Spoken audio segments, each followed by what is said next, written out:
Pues bienvenidos, qué gozo el poder reunirnos como varones teniendo pues nuestra primera conferencia de hombres, después de varios años. Mira, Dios nos permite tener este tiempo y es una bendición. Sé que Dios quiere hablar a tu vida, a tu corazón, así es que te animo a que puedas quizá poner en modo avión tu teléfono, mensajes, llamadas, WhatsApp, Instagram, redes y demás, pueden esperar. No te desenfoques de lo que el Señor quiere hablarte. Por ahí escuchaba a alguien que decía, no, Dios te quiere hablar y no lo va a hacer por teléfono, entonces apágalo. Así que espero hayas traído tu Biblia. Te dimos también algún boletín que contiene el programa, también un espacio para tomar notas. Y vamos a abrir nuestras Biblias en Colosenses capítulo 3, por favor. Con la ayuda de Dios, el día de hoy estaremos estudiando hasta el verso 17 aproximadamente del capítulo 3, es donde vamos a estar navegando generalmente, el capítulo 3.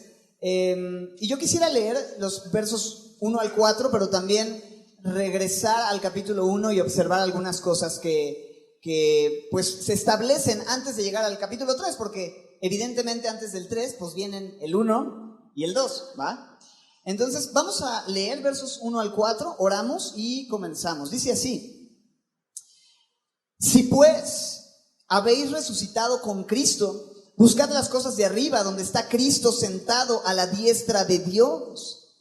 Poned la mira en las cosas de arriba, no en las de la tierra, porque habéis muerto y vuestra vida está escondida con Cristo en Dios. Cuando Cristo, vuestra vida, se manifieste, entonces vosotros también seréis manifestados con Él en gloria.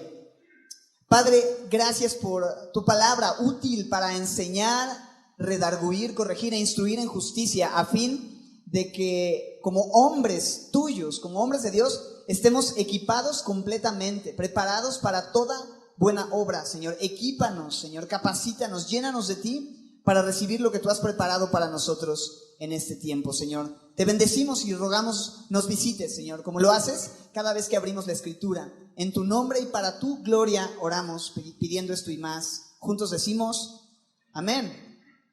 Bien, esta carta fue escrita por el apóstol Pablo.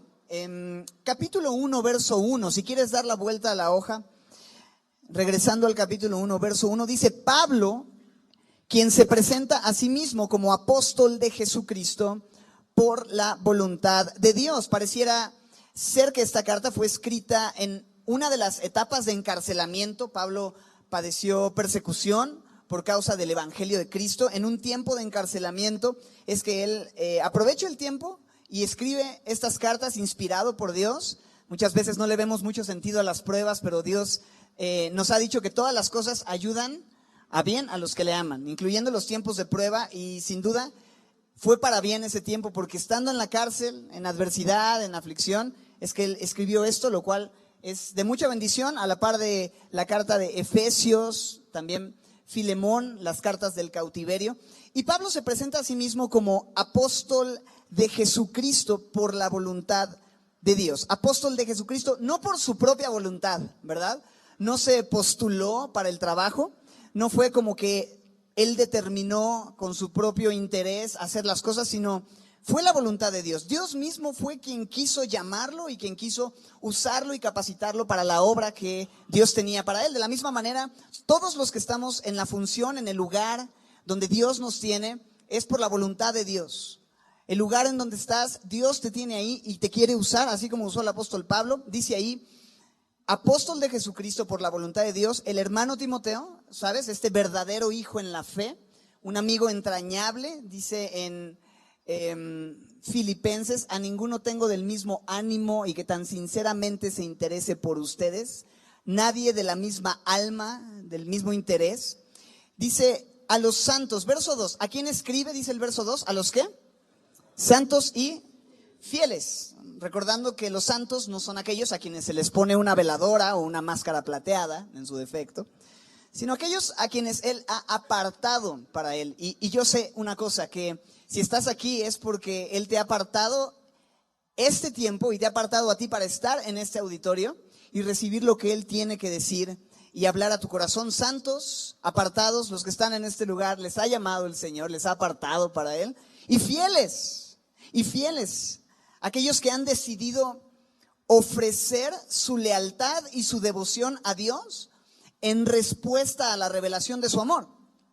Es maravilloso que la Biblia nos llame fieles, siendo que muchas veces, pues, no somos tan fieles como pensamos, ¿verdad? Como quisiéramos, quizá. Pero la Biblia nos recuerda también en Timoteo que aun si nosotros fuéramos infieles, Él permanece fiel. Y ese es el fundamento de nuestra fidelidad, que Él es fiel. Y porque Él es fiel, nosotros podemos venir y permanecer fieles a Él. Entonces, santos y fieles, hermanos que están en Cristo, ¿no? Ese es el primer domicilio, en Cristo. Pero dice que están en Colosas. Están en Cristo, están en Colosas. Gracia y paz sean a ustedes de Dios nuestro Padre y del Señor Jesucristo. Bien, esta ciudad de Colosas era una ciudad que estaba en un valle llamado el Valle del Río Lico. Esta región era un lugar en donde convergían Colosas, Hierápolis y la Odisea.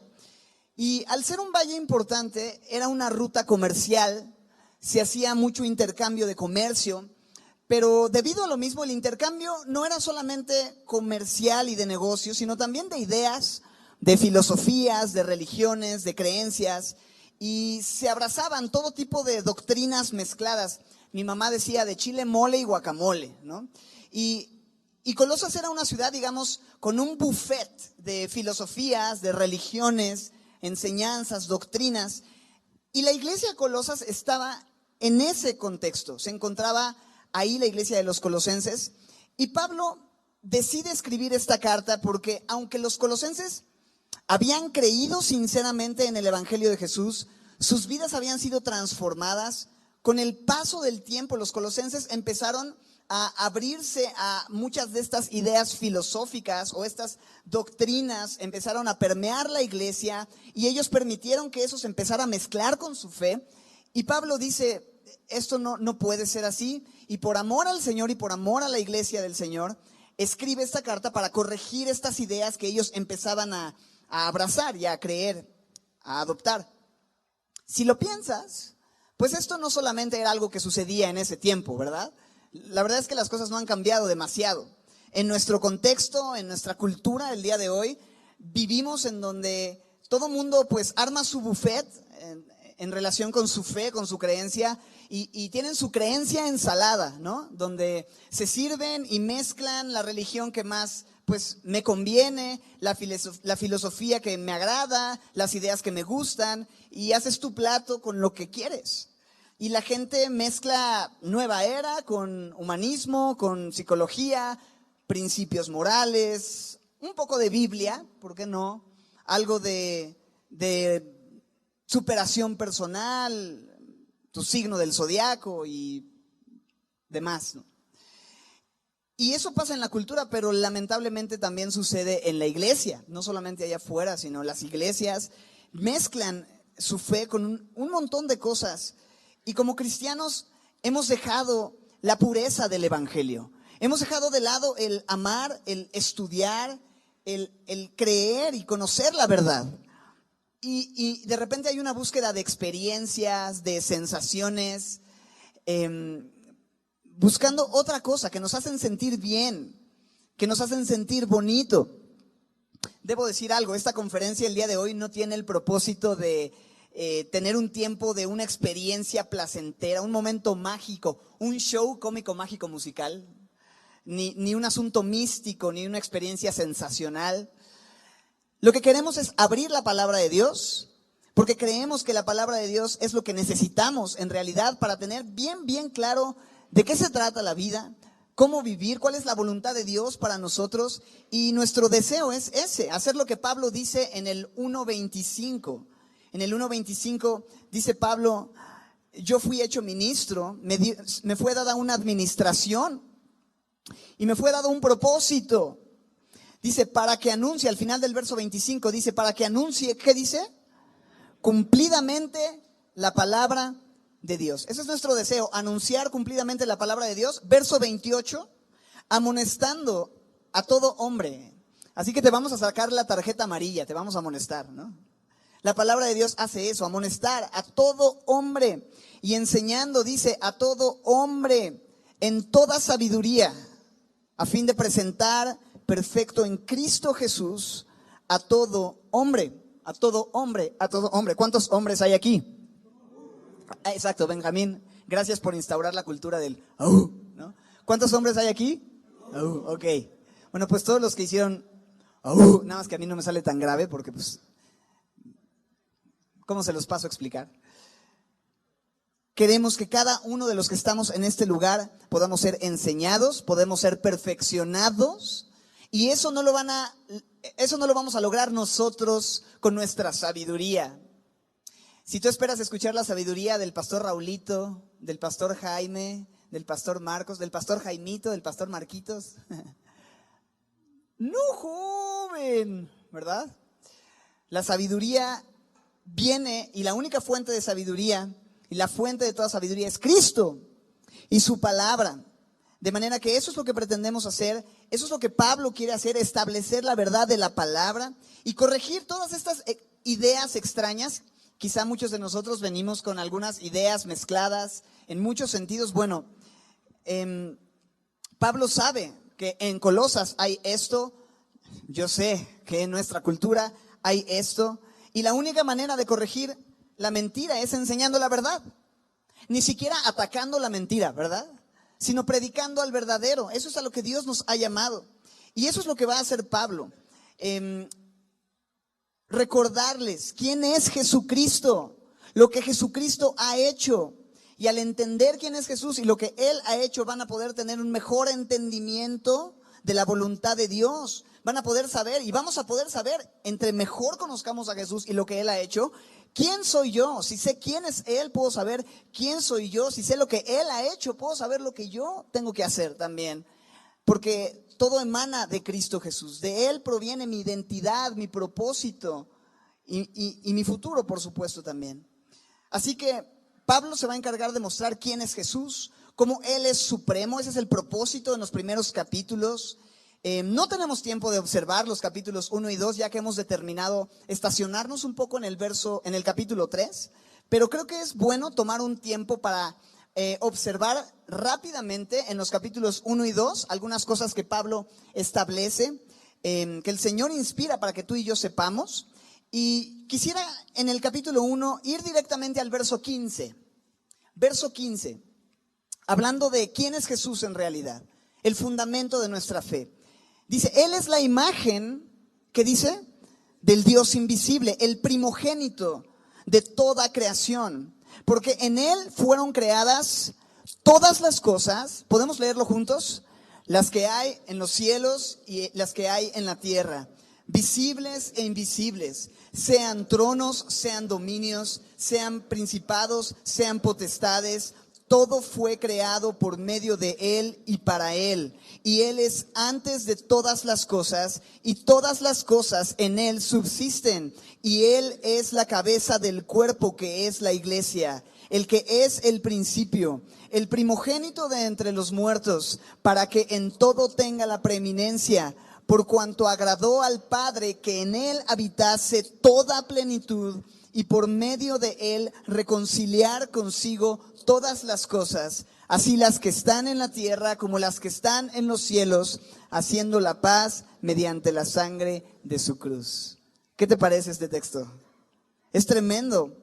Esta sección establece de una forma sólida la supremacía y la preeminencia de Jesucristo sobre todo lo que existe. No hay tiempo de observarlo ni desmenuzarlo suficiente, ni siquiera en una sesión completa de 1 hora quizá, o en una serie completa de muchas semanas. Pero ciertamente debemos entender, Él es el creador, Él es la causa, Él es el propósito de todo lo que existe. No sé si tú lo sabías o no lo sabías, pero el día de hoy, esto es lo que Dios quiere que escuches. Él es el personaje principal de todo el universo y merece el lugar principal en tu universo. Él merece el lugar de honor. Y si tú no has creído en este Jesús que es preeminente y supremo, entonces no has creído en el verdadero Jesús. Porque el Jesús de la Biblia es este Jesús, preeminente y supremo sobre toda la creación. Pero me encanta que Pablo no solamente establece de esta manera quién es Jesús, sino que establece también todo lo que es posible tener por Jesús, todo lo que es posible experimentar y vivir por Jesús. Mira el versículo 12. Dice, con gozo dando gracias al Padre, que nos hizo aptos para participar de la herencia de los santos en luz, el cual nos ha librado de la potestad de las tinieblas, ¿y qué dice? Y trasladado al reino de su Hijo amado, en quien tenemos redención por su sangre, el perdón de pecados. En el verso 21 dice, y a ustedes también, que en otro tiempo eran extraños y enemigos en su mente, haciendo malas obras, ahora les ha reconciliado en su cuerpo de carne por medio de la muerte, para presentarlos santos y sin mancha e irreprensibles delante de Él. Hasta ahí vamos a leer. Todo esto es lo que Dios ha hecho por medio de Jesús. Jesús es el medio por el cual Dios nos hace aptos para participar de su herencia. Somos herederos de Dios y coherederos con Cristo. Hemos sido librados de la potestad de las tinieblas, dice en el verso 13. Y hemos sido trasladados al reino de su amado Hijo. Hemos sido redimidos, versículo 14. Hemos sido perdonados. En el verso 21 nos dice que hemos sido reconciliados. Teníamos un problema enorme y Él nos ha reconciliado y dice, nos ha presentado santos y sin mancha delante de Él por medio de Jesús. Él es supremo, Él es preeminente, pero también Él ha hecho todo para que tú y yo podamos vivir una vida plena, una vida nueva. Y Pablo dice, no solamente esto que hemos hablado, herederos, reconciliados, perdonados, librados o libertados, redimidos. Dios no solamente ha hecho esta obra gloriosa. En el verso 25 Pablo dice que Dios le dio el trabajo y la administración de anunciar la palabra de Dios, verso 26, y anunciar algo más. El verso 26, ¿qué es lo que se anuncia? Verso 26, el misterio que había estado oculto desde los siglos y las edades, pero que ahora ha sido manifestado a sus santos, a quienes quiso Dios dar a conocer las riquezas de la gloria de este misterio. Esto es maravilloso. Dios quiso manifestarnos un misterio que estuvo oculto durante muchos siglos. Este plan que Dios ya tenía desde antes de la fundación del mundo, este propósito que Dios tenía, el evangelio, la obra de Dios, el amor de Dios, la voluntad de Dios para con nosotros, a Dios le plació dárnoslo a conocer. ¿Sí sabes que no todo el mundo conoce el plan de Dios? ¿Sí sabes que no todo el mundo sabe quién es Jesús en verdad y cuánto les ha amado y todo lo que Dios ha preparado desde antes de la fundación de los siglos para la humanidad? Pero Dios en su misericordia quiso abrir nuestros ojos para que pudiéramos verle. Y esto es realmente glorioso. Quiso dar a conocer las riquezas de la gloria del misterio. Algo que en otro tiempo no se conocía, pero ahora se conoce. Y ese misterio es, diría el pastor Heriberto Hermosillo, ¿estás listo para escuchar el misterio? Bueno, el misterio es que no solamente Dios es real, y no solamente Cristo es aquel a quien Dios preparó y a quien Dios envió para darnos, como dice el poeta, la oportunidad de llegar al Padre una vez más. No solamente es aquel que vino a revelarnos el carácter del Padre, no solamente es aquel que nos muestra la esencia y el amor del Padre, sino que Cristo mismo está en nosotros. Ese es el misterio revelado. Él habita en aquellos que creemos. El verso 27 lo revela. El verso 27 dice, a quienes Dios quiso dar a conocer las riquezas de la gloria de este misterio entre los gentiles. Que es, ¿qué dice? ¿Lo podemos leer juntos? ¿Qué es qué? Cristo en vosotros, la esperanza de gloria. esto es maravilloso. Si tú has depositado tu fe y esperanza en Cristo, la esperanza de gloria que es Cristo ha sido depositada en ti. De manera que las riquezas insuperables de la presencia y la plenitud de Cristo moran en ti el día de hoy. Las riquezas insuperables de la presencia y la plenitud de Cristo moran en ti el día de hoy. Aquel que es la plenitud de Dios mora en ti. Y esto es todo un tema en el cual podríamos otra vez estacionarnos por mucho tiempo. Pero debes saber que eso es algo que puedes disfrutar y vivir el día de hoy. Y necesitas no solo saberlo, sino echar mano de ello. Cristo, la esperanza de gloria, mora en ti. Así que el capítulo 1 muestra estas gloriosas verdades acerca de quién es Jesús y lo que Dios ha hecho a través de Jesús y lo que Jesús ha hecho por nosotros. Y luego en el capítulo 2, digamos, ese es un resumen muy general y muy tosco del capítulo 1. Y el capítulo 2 contiene algunos recordatorios, algunas advertencias y exhortaciones. En el verso 3 les recuerda cómo es que en Cristo están escondidos todos los tesoros de la sabiduría y del conocimiento. En versos 9 y 10 les recuerda cómo es que en Jesús habita corporalmente toda la plenitud de la deidad. Por lo tanto, si toda la plenitud de la deidad habita en Cristo, en Él está todo lo que tú y yo necesitamos y en Él estamos completos. En el versículo 4, regresando al verso 4, les advierte sobre tener cuidado de no ser engañados por aquellos que te hablan muy bonito, pero no te hablan de acuerdo a la palabra de Dios. En el verso 8 también advierte acerca de no ser engañados por filosofías, por huecas sutilezas, tener cuidado de no aferrarse a las tradiciones de los hombres, a los rudimentos del mundo y a no enfocarse, cuidarse de perder su enfoque en Cristo. En el verso 6 les exhorta a permanecer arraigados, confirmados en aquello que fueron enseñados y a tener gratitud, ¿no? Entonces, estas son algunas recordatorios, advertencias, exhortaciones en esta sección de los versos 1 al 10. Luego en los versos 11 al 15 les habla de las realidades espirituales que suceden cuando confiamos en la obra de Cristo. Hay ciertas cosas que pasan cuando crees en Jesús. Cuando tú confías en Cristo Jesús, hay realidades espirituales, cosas que suceden que son más reales que las cosas que te están pasando el día de hoy en tu vida cotidiana. Porque a veces pensamos que lo espiritual no es real, ¿no? Pero estas cosas sucedieron cuando tú creíste en Jesús. Esto pasó en la vida de los creyentes. En el verso 11 nos dice, Pablo está en esta sección diciendo qué fue lo que pasó con nosotros cuando creímos. Sucedió algo, la circuncisión del corazón. El cuerpo pecaminoso carnal fue quitado de nosotros, la carne fue quitada de nosotros. En el verso 12 nos dice que fuimos bautizados en Cristo y por lo tanto fuimos sepultados y resucitados juntamente con Él. En el verso 13 nos dice que pasamos de muerte a vida espiritual, que fuimos perdonados de todos nuestros pecados. En el verso 14 nos dice que el acta de los decretos que nos era contraria, porque había un acta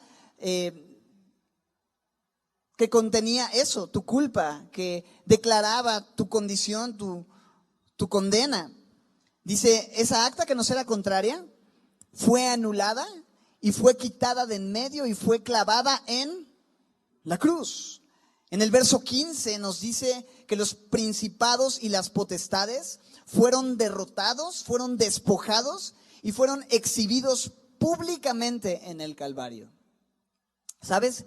Cada una de estas cosas que estamos mencionando, quisiéramos tener el tiempo de poder observarlo, pero quizá te estoy abrumando un poco con todos estos versículos, ¿no? Y con todos estos textos, pero necesitas entender, hay una extravagante riqueza de bendiciones espirituales de las cuales tú y yo disfrutamos.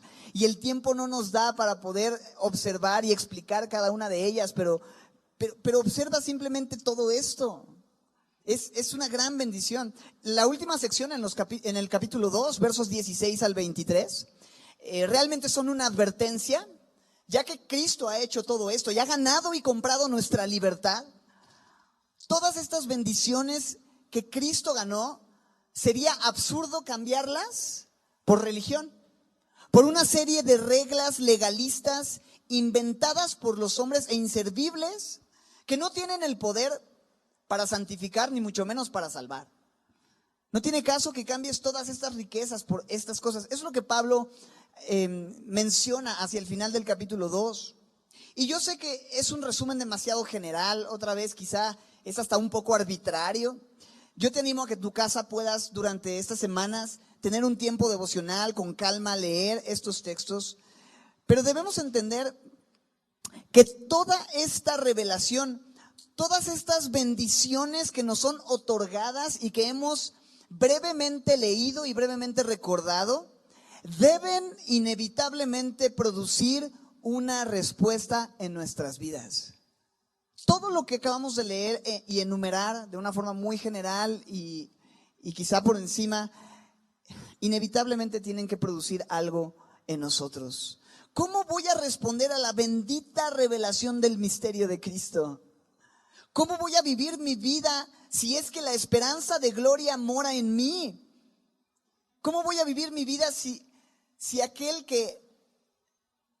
en quien toda la plenitud de Dios habita mora en mí? ¿Cómo voy a vivir? ¿Cómo voy a responder en gratitud a todo lo que Jesús es y a todo lo que Jesús ha hecho? Porque lo que estamos por ver no es una serie de requisitos para que Dios te ame. Es la respuesta lógica de aquellos que hemos conocido a este Jesús, el verdadero Jesús, el Jesús en la Biblia. Habiendo tenido eso como fundamento, entonces, Colosenses 3:1, ¿cómo dice? Si pues habéis resucitado con Cristo, buscad las cosas de arriba, donde está Cristo sentado a la diestra de Dios. A partir de esta sección, los capítulos 3 y 4, Pablo va a dar instrucciones muy claras a los hijos de Dios. Vamos a ver muchos verbos en modo imperativo, ¿no?, que se dan como mandatos de Dios. Te animo a que puedas circular o subrayar o marcar todas las palabras que en los capítulos 3 y 4 están en este modo imperativo, a manera de instrucción o como un mandato. Poned, ¿no?, en el verso 2. Haced morir, verso 5. Verso 8, dejad. En el verso 9, no mintáis. En el verso 12, vestíos. Soportándoos, verso 13, perdonándoos. Hacedlo, verso 13. Vestíos, verso 14. Sed agradecidos, verso 15 al final.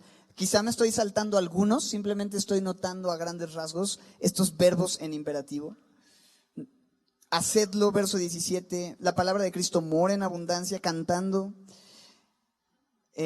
Versículo 19, maridos, amad a vuestras mujeres. Verso 20, hijos, obedeced. Padres, no exasperéis. Siervos, obedeced. Todo lo que hagáis, hacedlo de corazón. Verso 24, sabiendo que del Señor recibiréis. Capítulo 4, haced lo que es justo. Perseverad, versículo 2, 4:2, en la oración. Versículo 3, orando. Verso 5, andad. Verso 6, bueno, y así, ¿no? Te lo dejo de tarea, aunque ya te hice la tarea, pero creo que es un buen ejercicio entender eso. Ahora, es como si de repente comenzamos esta enseñanza en el capítulo 3 y vamos leyendo estos imperativos, dices, bueno, pues es que yo por más que intento hacer y no puedo. Ciertamente tú y yo no podemos en nuestras propias fuerzas y recursos obedecer a la palabra de Dios si el Señor no nos capacita y nos cautiva con su amor. Si lo que hacemos no es una respuesta al amor de Dios, vamos a permanecer frustrados y vamos a seguir incapaces de hacerlo. Todo esto parte del amor de Dios que nos ha dado algo y nos ha hecho algo. Verso 1 entonces, 3:1. El fundamento y a lo que Pablo apela como razón principal, aquello por lo que podemos obedecer a estas instrucciones, es el hecho de que hemos resucitado con Cristo. ¿Vamos bien? Hemos resucitado con Cristo. Por eso comienza con un si pues. En el sentido en el que Pablo usa esta frase se entiende o se podría entender mejor como puesto que, ¿no? Puesto que, porque si pues es como pues si en una de esas, si lo que la Biblia dice es verdad, quizá has resucitado. O sea, no, es como si pues, es puesto que habéis resucitado, puesto que esto es una realidad. Es posible, ya que has resucitado, buscar las cosas de arriba, hacer morir lo terrenal, revestirte del nuevo hombre. ¿Qué más? Pues todos los verbos en imperativo de los capítulos 3 y 4. Es posible vivir cada una de estas instrucciones. Todo eso es posible porque hemos resucitado. Nada, en otras palabras, nada de lo que hacemos es porque somos buenas personas, porque los cristianos son buenas personas, o porque, pues si no lo hago, Dios no me va a amar, ¿no? Lo hago para que Dios me acepte, ¿no? O porque pues eso es lo que hacen los cristianos, así viven los cristianos, pues es lo que hay que hacer, ni modo, pues es lo que hay que hacer. Lo que hacemos es lo único lógico que le queda a aquellos que están vivos por Cristo y en Cristo. Aquellos que han resucitado. ¿Qué significa esto de que? Porque dice, ya que habéis resucitado con Cristo. ¿Qué significa haber resucitado con Cristo? Es una buena pregunta. La Biblia nos enseña que todos los que hemos confiado en Cristo hemos sido bautizados en Cristo. Hemos sido sumergidos en Cristo. La Biblia enseña eso. ¿Alguna vez has bautizado tu papita en dip, en queso? Así que lo sumerges y está horas ya sumergido, lleno, ya no va a ser el mismo jamás, ¿no? Bueno, es un ejemplo muy chafa, muy chafa. Hagan de cuenta que no fue el ejemplo que usé y que usé uno mucho más chido. Ya para eso vienen Marcos y Jaime a dar analogías mucho mejores. Pero ha sido sumergido.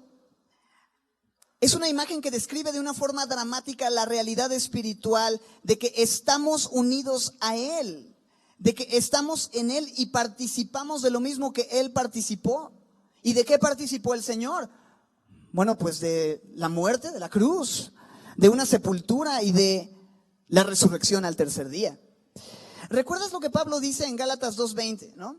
Con Cristo estoy juntamente crucificado. Y hablamos mucho de esta verdad. Hablamos mucho de, pues sí, estoy juntamente con Él crucificado, he muerto juntamente con Cristo. Pero, mi hermano, ciertamente es una verdad sólida, la cual debemos entender. Hemos muerto y nuestro viejo hombre está crucificado con sus pasiones y deseos. Pero déjame decirte algo, la Biblia no solo enseña que estamos juntamente con Cristo crucificados, sino que con Cristo estamos juntamente resucitados. Justamente el bautismo en agua ilustra esa realidad espiritual. El bautismo en agua hace visible la realidad invisible de que hemos muerto y hemos sido sepultados con Cristo. Pero tú sabes que cuando bautizamos a los hermanos hay una política pastoral que dice que es obligatorio sacarte del agua después de haberte sumergido. No solamente por tu seguridad y para que no nos metan a la cárcel, sino porque eso ilustra la realidad de que con Cristo hemos también resucitado para una nueva vida. De manera que es verdad que con Cristo has muerto, pero no has quedado ahí. Ahora estás vivo para Dios. De manera que puedes decir también confiadamente, con Cristo estoy juntamente resucitado. Y ahora vive Cristo en mí. Y ahora lo que vivo en la carne lo vivo, ¿no? Porque estoy vivo en la fe del Hijo de Dios. Romanos 6:4 lo establece de una forma muy clara y muy sencilla. Porque somos sepultados juntamente con Él para muerte por el bautismo, a fin de que Como Cristo, ¿qué dice? ¿Como Cristo qué?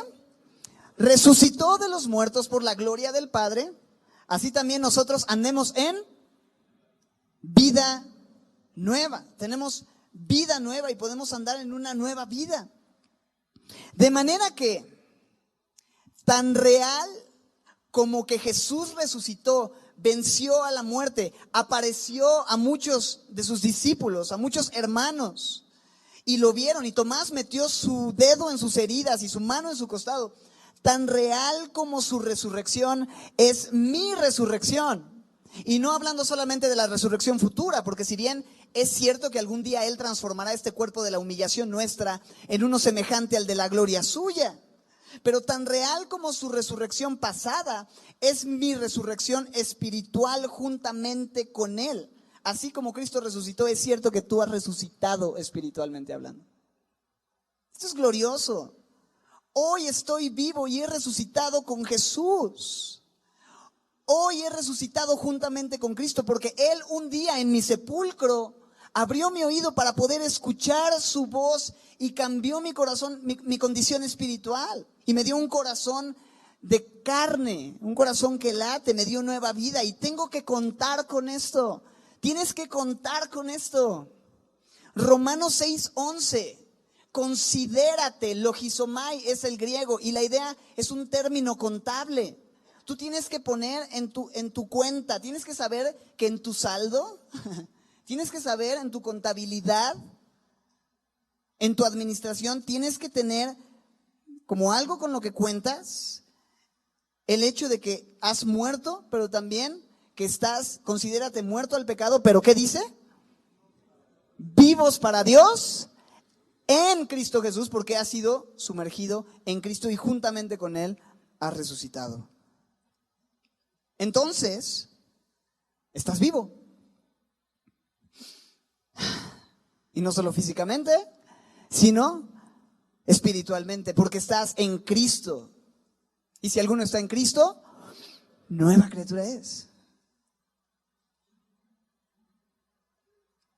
Por lo tanto, ahora que estás vivo, puedes adorar, puedes servir, puedes perdonar, puedes amar, puedes hacer lo que Dios te pide que hagas.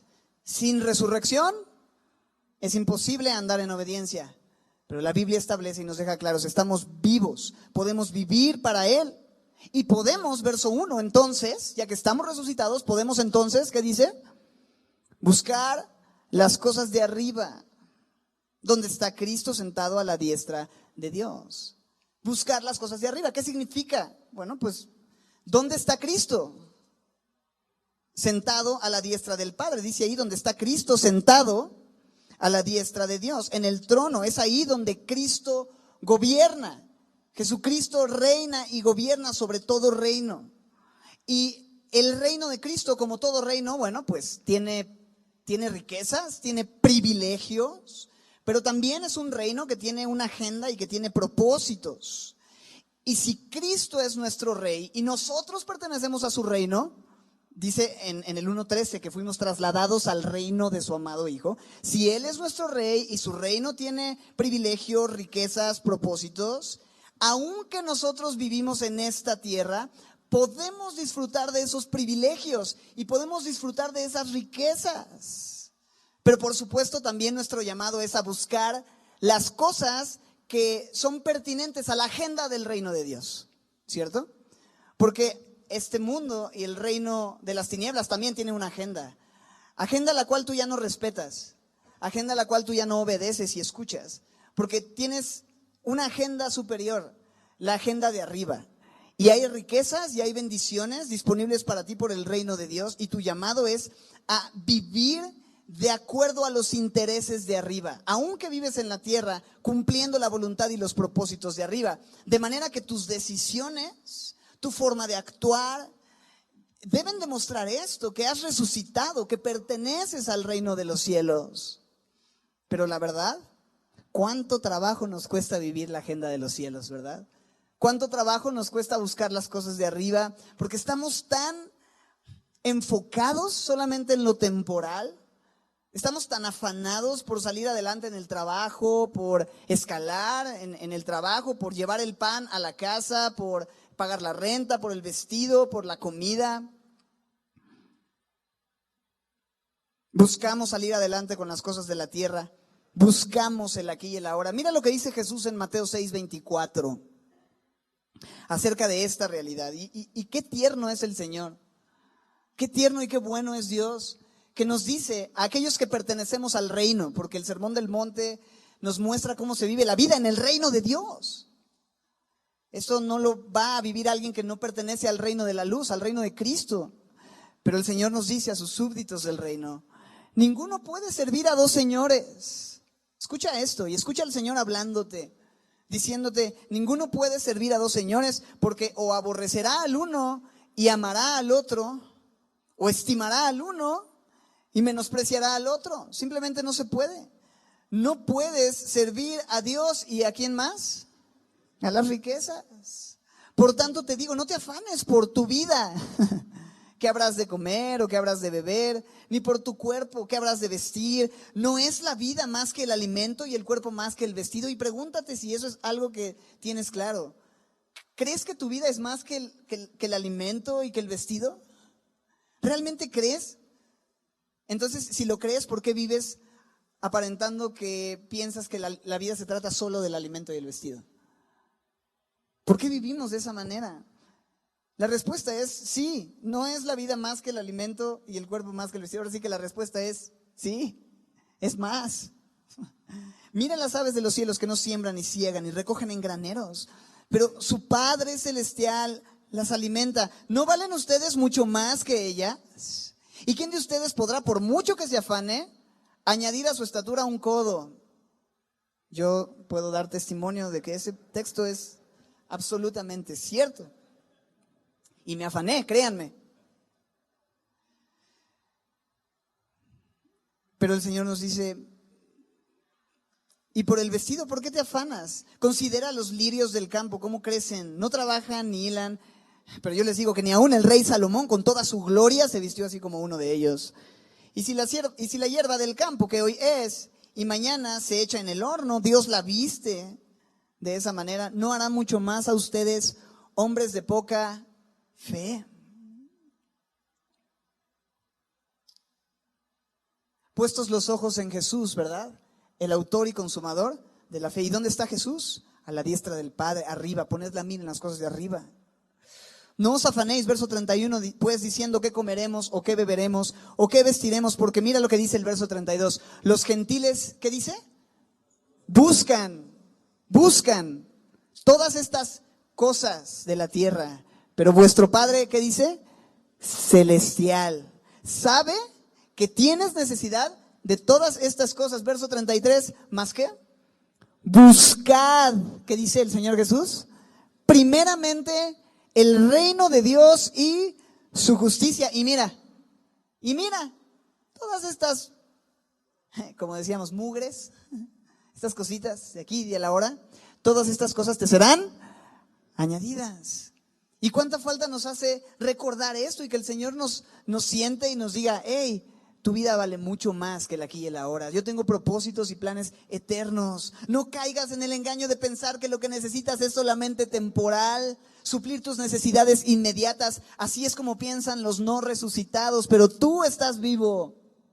Pero tú has resucitado juntamente con Cristo y Él ha prometido que todas tus necesidades van a ser suplidas por Él como Padre amoroso.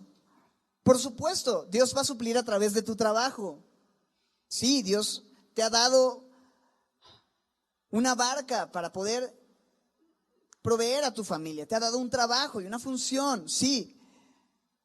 Y es a través de tu rendición a la voluntad de Dios, de ser proveedor para tu familia y trabajar con tus propias manos para comer tu propio pan, que Dios va a suplir. Pero no caigas en el engaño de pensar que eso es lo más importante y que ese es el fin de tu vida, tu propósito y lo que te define. Eso no es, tu trabajo no te define y no es tu propósito. Cristo es tu propósito, Cristo te define. Y si tú buscas primeramente su reino y su justicia, todo lo demás, sí, a través de tu trabajo, te será añadido. pero tienes que aprender a poner las cosas en el orden correcto. Pon primero las cosas de arriba. Has resucitado, busca al Señor, medita en su ley de día y de noche, busca el reino de Dios, comprométete con Él, comprométete con la iglesia de Cristo, comprométete con tu iglesia local. Él va a seguir supliendo todo lo que necesitas, porque es tu Padre celestial, pero tú tienes un llamado: buscad las cosas de arriba. Es lo que dice en el versículo 1, buscad. Ahora, la palabra buscar es un imperativo sólido, es buscad, ¿no? O sea, lo que quiero decir es que esto implica trabajo, implica esfuerzo. Es un trabajo de disponerte a hacerlo, que es un trabajo duro y no tiene por qué ser pesado, aunque es algo que requiere diligencia, requiere disposición. No tiene por qué ser pesado. ¿En qué sentido? En el sentido en que es el amor de Cristo el que te impulsa, el que te constriñe, el que te arresta y te lleva. Es eso lo que te va a llevar a buscar las cosas de arriba. Lo que dice 2 Corintios 5:14, el amor de Cristo nos constriñe. Pensando esto, 2 Corintios 5:14, que si uno murió por todos, luego todos murieron, y por todos murió, para que los que viven, ¿qué dice? Verso 15, ya no vivan para sí, sino para aquel que murió y resucitó por ellos. Y después en el 17, de modo que si alguno está en Cristo, nueva criatura es, las cosas viejas pasaron, he aquí todas son hechas nuevas. Sí, es buscar, pero es buscar a partir del hecho de que estás vivo, eres amado. Sí hay un trabajo que hacer, pero no va a ser pesado, porque el amor de Dios te inspira para poder honrarle. Si pues habéis resucitado con Cristo, buscad diligentemente, determina buscar el reino de Dios y su justicia. ¿Qué cortes en tu agenda tienes que hacer para poder comenzar tu día buscando al Señor? Quizá vas a tener que dormirte más temprano, o quizá vas a tener que cortar tiempo de recrearte viendo Netflix, qué sé yo. Pero déjame decirte algo. Nada de eso va a darte descanso real. Solamente Cristo es nuestro reposo. Él es nuestro descanso y en Él vas a encontrar satisfacción, plenitud y todo lo que necesitas. Busca las cosas de arriba. Mira lo que dice en el verso 2, donde está Cristo sentado a la diestra de Dios. Otro imperativo, verso 2, poned la mira, dice, en las cosas de arriba. O sea, pon tu mente en un estado de pensar constantemente en las cosas de arriba. ¿Qué dice después de la coma? No en las de la tierra. Y es que en lo común, a lo que estamos acostumbrados en la carne, pues es a poner nuestros ojos en las cosas de la tierra, ¿no? Porque a veces pensamos que lo que vemos es lo real. Lo que no vemos es como que, pues, etéreo, ¿no? Pero no es así. Lo que vemos es temporal y lo que no vemos es eterno, no etéreo, es eterno. Y nunca vas a vivir más en la realidad que cuando vives enfocado y mirando lo que no se ve. Porque las cosas que se ven son temporales, las cosas que no se ven son eternas.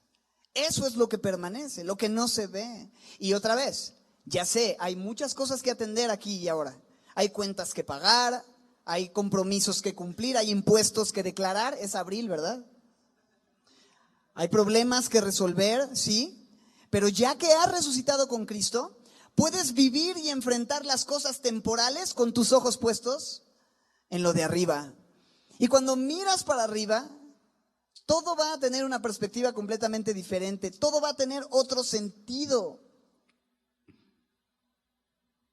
Todo va a tener otra perspectiva. ¿De qué manera puedo estar mirando constantemente para arriba? Bueno, creo que la única manera es estar buscando al Señor Jesús, porque el Señor Jesús está sentado a la diestra del Padre, en la majestad, en las alturas. Y tenemos que mirar para arriba. Y si no tengo una relación constante y de dependencia total, permanente con el Señor, pasando tiempo con su palabra, voy a estar desenfocado. Necesito mirar para arriba para que el Señor le haga alineación y balanceo a mis planes, a mi agenda, a mis deseos. Y eso va a suceder en la medida en la que lo buscamos en oración, en su palabra. Pero si no hay un hábito de meditación de la palabra, si estamos todo el día consumiendo y buscando solo lo de la tierra, si nuestra mirada está puesta solamente en lo del aquí y el ahora, ¿sabes? Solamente vamos a seguir perdidos, frustrados, vamos a seguir insatisfechos, cayendo en lo mismo, tropezando con la misma piedra, porque estamos viendo solamente por lo nuestro, sin esperanza de un cambio. Pero el gozo, la paz, la dirección, la satisfacción, la esperanza completa están solo en Él y son solo en Él. Y lo más maravilloso es que Él ha hecho todo para que podamos disfrutar de eso. Nos ha resucitado, nos ha dado nueva vida. Él quiere darte paz, Él quiere llenar tu vida, Él quiere satisfacer todas tus necesidades, Él quiere dirigir tus caminos, Él quiere llevarte y enseñarte y tomarte de la mano y dirigirte por donde tienes que ir para que no vayas a dar otra vez a esos lugares donde solamente hay dolor.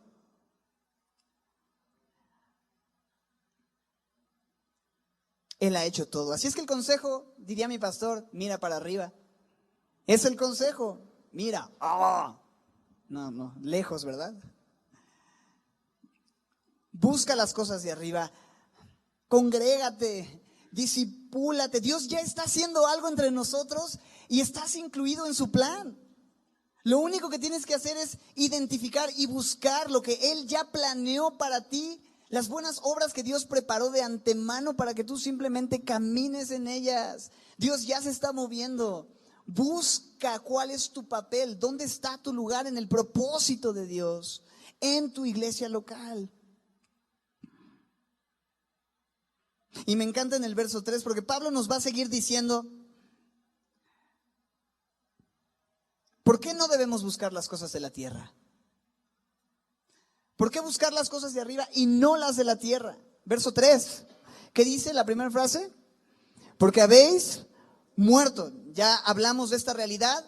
Cuando fuimos bautizados con Cristo, fuimos crucificados, muertos, sepultados juntamente con Cristo, pero también resucitados juntamente con Cristo. Hemos muerto. Pero mira lo que dice, y esto está increíble. Y vuestra vida está, ¿qué dice?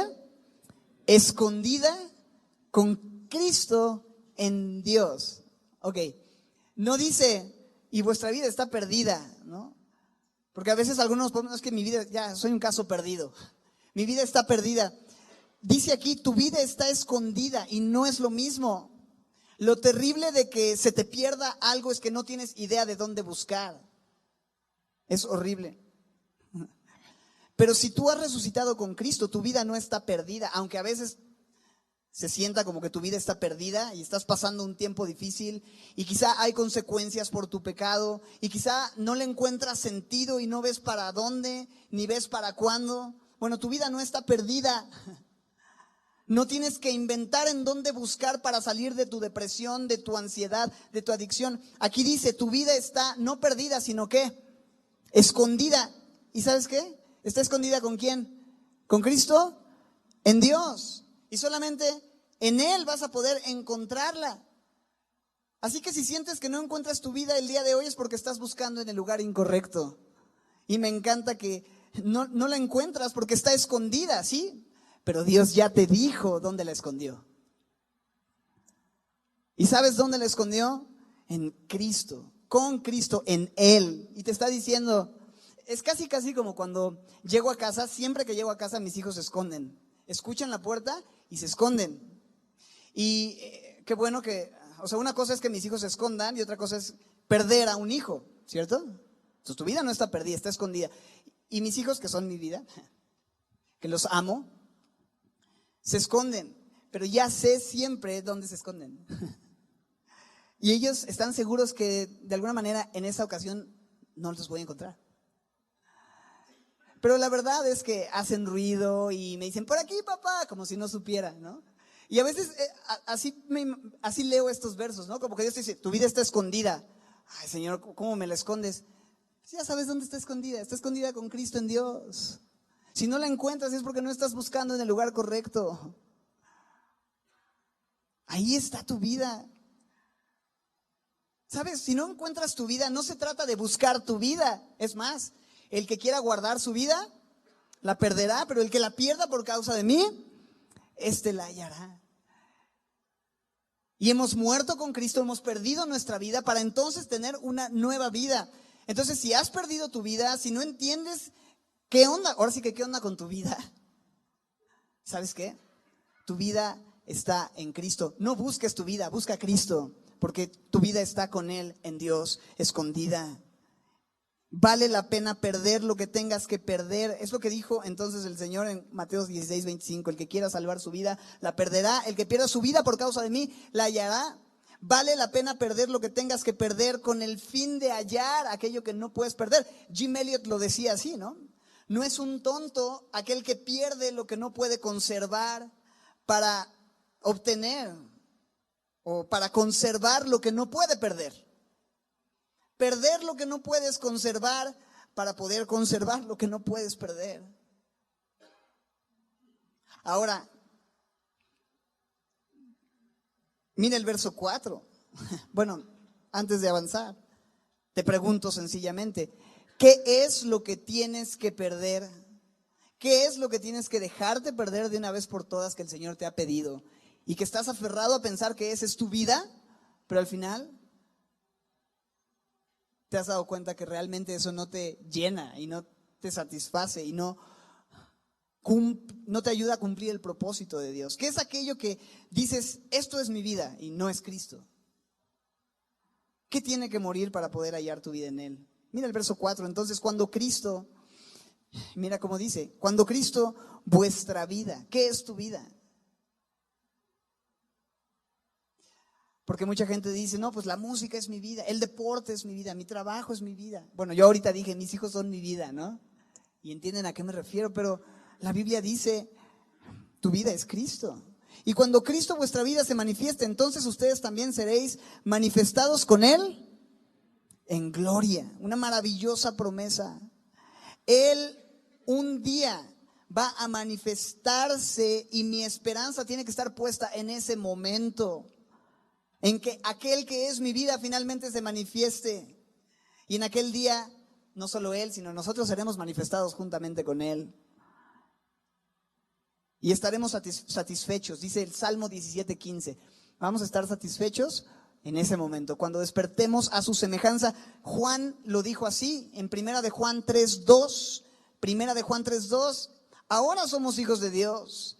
Y aunque de repente nos miramos y no se ha manifestado lo que hemos de ser, evidentemente seguimos vestidos y contenidos en un saco de inmundicia, en un costal de pecado.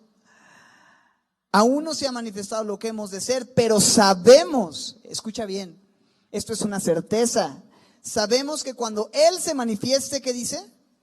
Seremos semejantes a Él, seremos manifestados con Él en gloria. La gloria de Dios se manifestará en nosotros, se dejará ver lo que somos en Cristo. Dice, porque le veremos tal como Él es. Todo aquel que tiene esta esperanza se purifica, versículo 3, así mismo, así como Él es puro. De manera que tenemos una esperanza real, una esperanza viva. Él ha de venir. Dios nos está llamando a mirar las cosas de arriba, a esperar de los cielos a nuestro Salvador, porque todo lo que se ve es temporal, lo que no se ve es eterno, y aunque no se ve, un día se verá y nunca más se desvanecerá. Podemos decir como el salmista en el Salmo 73:25, mientras ese momento sucede, mientras el Señor se manifiesta, podemos decir el día de hoy, ¿a quién tengo yo en los cielos sino a ti? Y fuera de ti, nada deseo en la tierra. ¿Es este tu sentir? ¿Puedes hacer de este verso tu oración profunda de corazón? ¿Puedes decirle esto al Señor? ¿O aún hay muchas cosas a las cuales estás atado en el aquí y en el ahora? Esto es un buen día para que le digas, Señor, hasta aquí. No quiero seguir aferrado a esto. Está estorbándome. Está mermando mi relación contigo, está estorbando todo lo que tú quieres hacer, está estorbando mi matrimonio, está estorbando mi relación con mis hijos, está estorbando en mi familia, en mi trabajo. Señor, por favor, quiero anhelarte a ti. Y a veces ni siquiera está el deseo en nuestro corazón, porque estamos ya enviciados. Hemos andado tanto tiempo por ese camino incorrecto que que ya no alcanzamos a ver lo que hay delante. Estamos desenfocados y el Señor hoy quiere hacer alineación y balanceo a través de su palabra. El Señor hoy quiere que vuelvas sus ojos y atraerte a Él y enamorarte una vez más, y que vuelvas como el hijo pródigo y vengas a Él y puedas buscar las cosas de arriba. Ya lo sabes, y Dios es a partir del conocimiento de su palabra, a partir de la revelación de lo que Dios te ha dicho hoy, que las cosas pueden cambiar. El cambio es posible en tu matrimonio, el cambio es posible en tu vida. Dios te está diciendo por qué es posible. ¿Sabes por qué es posible? Porque has resucitado con Cristo. Porque estás vivo. Y puedes quedarte mirando, buscar las cosas de arriba, setear tu mente y tus pensamientos en lo que vale la pena, en lo que es eterno. Ya Dios nos ha dejado claro todo lo que necesitamos y nos ha dicho que todo lo que necesitamos para vivir no solamente está en Cristo, sino que tu vida misma está escondida en Él. Todo lo que necesitas para la vida no solamente está en Cristo, sino que tu misma vida está en Cristo. Así que ya sabes dónde buscar. ¿Se te perdió? ¿Qué crees? Está escondido. Con razón no lo encuentro. ¿Dónde? En Cristo. Con Cristo. En Dios está todo lo que necesitas. Está tu vida. Ya sabes dónde buscar. Y puedes buscar porque estás vivo. En tu sepulcro no puedes encontrar nada. Pero si Dios te da vida y te ha resucitado, entonces puedes buscar y mirar las cosas de arriba. Así que, ¿por qué no terminamos haciendo justamente eso? Buscándole en oración y buscando para encontrar lo que está escondido en Él.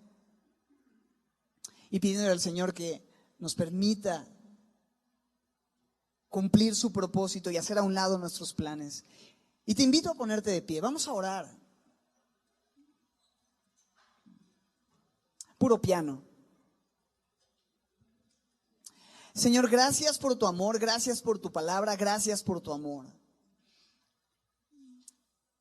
Permitirnos, Señor, venir a ti, permitirnos acercarnos confiadamente al trono de la gracia para alcanzar misericordia y hallar gracia. Y eso es lo que hemos venido, Señor, el día de hoy a hacer, alcanzar misericordia, hallar gracia, el oportuno socorro. Queremos, Señor, rogarte que selles en nuestros corazones estas verdades, que todo lo que hemos meditado, que todo aquello que hemos